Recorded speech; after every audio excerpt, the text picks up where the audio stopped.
नमस्कार विद्यार्थी मित्रों, श्री वन विद्यालय आंबाबारीથી હું કલ્પનાબેન પટેલ। મિત્રો, તત્વજ્ઞાનનું પહેલું ચેપ્ટરના આગળના વિડીયોમાં આપણે મિત્રો જોઈ ગયા હતા। આજે આપણે પહેલું જે ચેપ્ટર છે વિધાનના રૂપો અને તેના પ્રકારોમાં આપણે આજે વિધાન માટેના રૂપના પ્રકારો કયા છે તે જોઈશું। તો વિધાન માટેના રૂપના પ્રકારો ત્રણ છે। એક તો વિધાન માટેનું તદેવાર્થક રૂપ, વિધાન માટેનું સ્વવ્યાઘાતી રૂપ, ત્રીજું વિધાન માટેનું પરાયત રૂપ। હવે વિધાન માટેનું તદેવાર્થક રૂપ એટલે કે જે વિધાન માટેના જે રૂપના તમામ સ્થાનાપદે નિદર્શનો હંમેશા સત્ય જ આવતા હોય તો તેવા વિધાનને તદેવાર્થક રૂપ કહેવાય। તો એના માટે આપણે ઉદાહરણ જોઈએ તો પી શરતી ક્યુ વિકલ્પન કૌંસમાં ક્યુ શરતી પી। હવે આપણે આગળના વિડીયોમાં આપણે જોઈ ગયા હતા કે તમારે કોષ્ટક સત્યતા કોષ્ટક કઈ રીતે બનાવવાનું છે। તો આની અંદર આધાર વિધાનો બે છે, પી અને ક્યુ।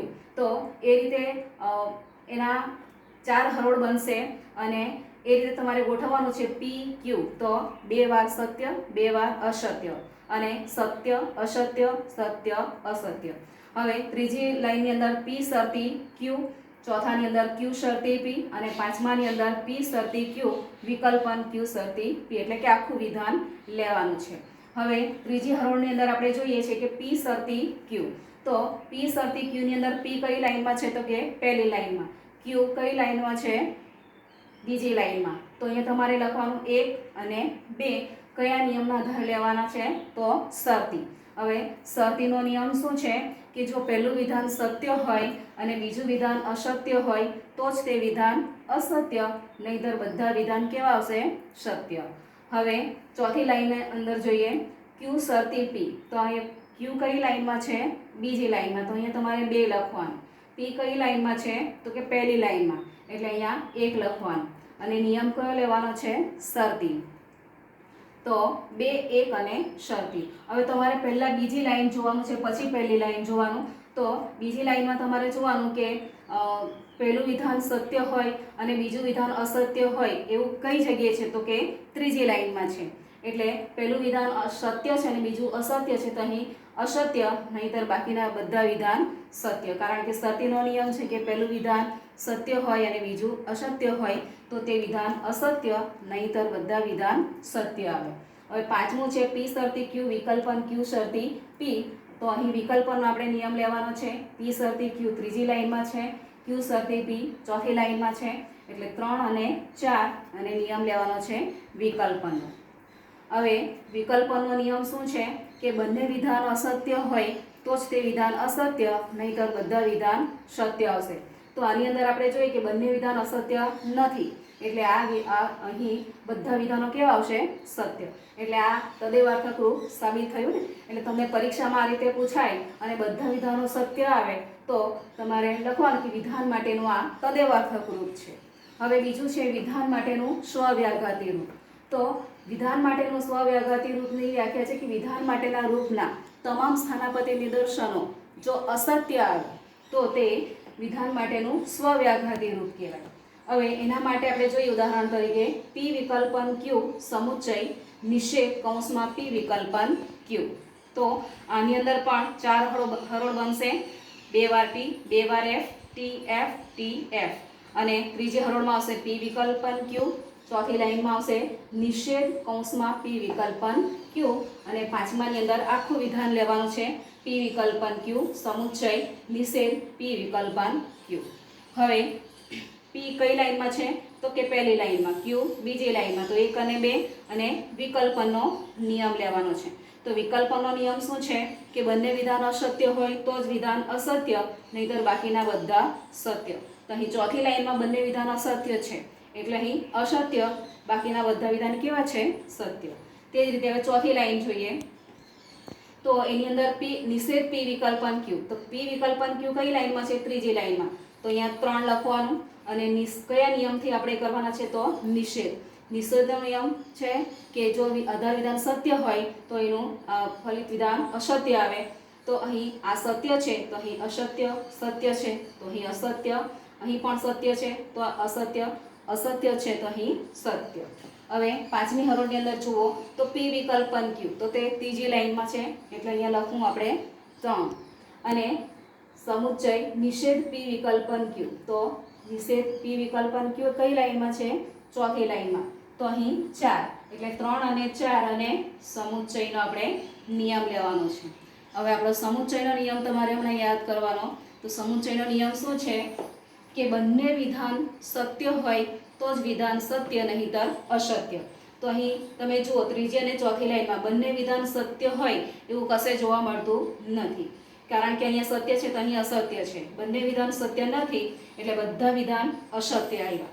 એટલે આ વિધાન માટેનું સ્વવ્યાઘાતી રૂપ કહેવાય. પરીક્ષામાં તમને આ રીતે જ્યારે પૂછાય કે તમને આવું વિધાન આપેલું હોય અને એનો સત્યતા કોષ્ટક મૂલવો અને આ વિધાન માટેનું કયું રૂપ છે તે ઓળખાવો એવું પૂછાય અને તમે જ્યારે આ કોષ્ટક તૈયાર કરો તો બધા વિધાન અસત્ય આવે તો તમારે લખવાનું કે આ વિધાન માટેનું સ્વવ્યાઘાતી રૂપ છે. હવે છેલ્લું છે વિધાન માટેનું પરાયત રૂપ. તો વિધાન માટેના રૂપના પદના અમુક પદ સત્ય આવે અને અમુક પદ જો અસત્ય આવે તો તે વિધાન માટેનું પરાયત રૂપ કહેવાય. કેટલાક વિધાનો સત્ય આવશે અને કેટલાક અસત્ય. તો એનું ઉદાહરણ જુઓ. કૌંસમાં પી વિકલ્પન ક્યુ શરતી, કૌંસમાં નિષેધ પી દ્વિશરતી નિષેધ ક્યુ. હવે એની અંદર પણ 4 હરોળ બનશે, 2 વાર ટી 2 વાર એફ અને બીજી લાઈનમાં ટી એફ ટી એફ.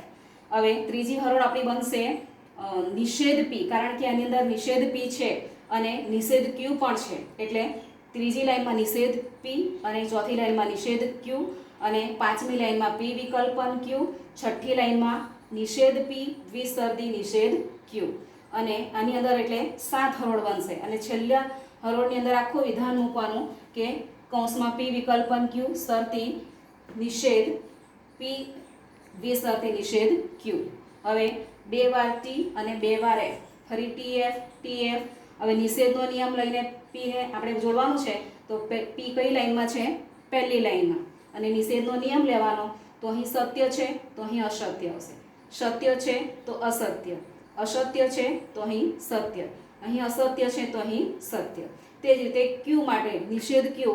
તો ક્યુ બીજી લાઈનમાં છે તો ચોથી હરોળની અંદર આપણે જોઈએ તો કે અહીં લખવાનું કે બીજી હરોળની અંદર ક્યુ છે એટલે 2 અને નિષેધનો નિયમ.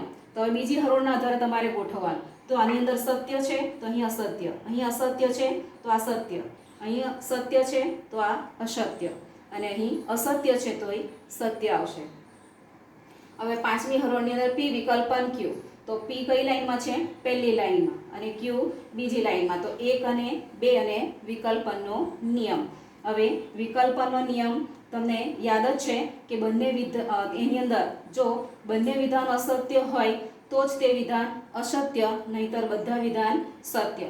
અહીં આપણે પહેલી અને બીજી લાઈનમાં જુઓ તો છેલ્લી લાઈનમાં બંને વિધાન અસત્ય છે માટે આ વિધાન અસત્ય, બાકીના બધા સત્ય છે. તે જ રીતે છઠ્ઠી લાઈનની અંદર જુઓ તો નિષેધ પી દ્વિશરતી નિષેધ ક્યુ. તો હવે નિષેધ પી કઈ લાઈનમાં છે? ત્રીજી લાઈનમાં. નિષેધ ક્યુ કઈ લાઈનમાં છે? ચોથી લાઈનમાં. તો હવે અહીંયા તમારે 3 અને 4 લેવાનું અને નિયમ લેવાનો છે દ્વિશરતીનો. તો દ્વિશરતીનો નિયમ શું છે? બંને વિધાન સત્ય હોય અથવા બંને વિધાન અસત્ય હોય તો જ તે વિધાન સત્ય, નહીતર અસત્ય.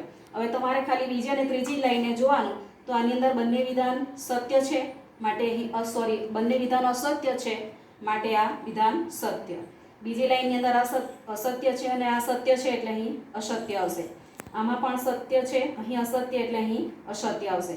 અને છેલ્લી લાઈનમાં બંને વિધાન સત્ય છે એટલે અહીં વિધાન સત્ય આવશે. હવે સાતમી લાઈનમાં જુઓ તો એમાં આખું વિધાન છે પી વિકલ્પન ક્યુ. તો પી વિકલ્પન ક્યુ પાંચમી હરોળમાં છે અને નિષેધ પી દ્વિશરતી નિષેધ ક્યુ છઠ્ઠી લાઈનમાં છે અને આપણે નિયમ લેવાનો છે શરતીનો. તો અહીં આપણે શરતીના નિયમ અનુસાર જોઈએ તો કે પહેલું વિધાન અસત્ય હોય એની અંદર આપણે જોવાનું છે કે બંને વિધાન સત્ય હોય તો જ તે વિધાન, પહેલું વિધાન સત્ય હોય અને બીજું વિધાન અસત્ય હોય તો જ તે વિધાન અસત્ય, નહીતર સત્ય. તો આની અંદર જુઓ બંને વિધાન પહેલું વિધાન સત્ય હોય અને બીજું વિધાન અસત્ય હોય એવું બીજી અને ત્રીજી હરોળની અંદર છે એટલે આ બેની અંદર સત્ય આવશે અને આ બેની અંદર અસત્ય આવશે. એટલે આ રીતે અહીં 2 વિધાનો સત્ય આવ્યા અને 2 અસત્ય આવ્યા, એના માટે આ વિધાન માટેનું પરાયત રૂપ થયું.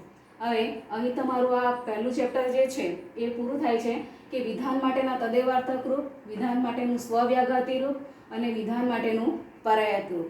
આની સમજૂતી તમને પરીક્ષામાં પૂછાય છે અને આ પ્રકારના વિધાનો આપેલા હોય અને તમારે એને કોષ્ટક રૂપે શક્યતા કોષ્ટક મૂલવીને ઓળખવાનું હોય કે આ વિધાન માટેનું કયું રૂપ છે. તો મિત્રો આ તમને ખ્યાલ આવ્યો હશે અને આની નોંધ તમારે નોટમાં કરવાની છે. Thank you.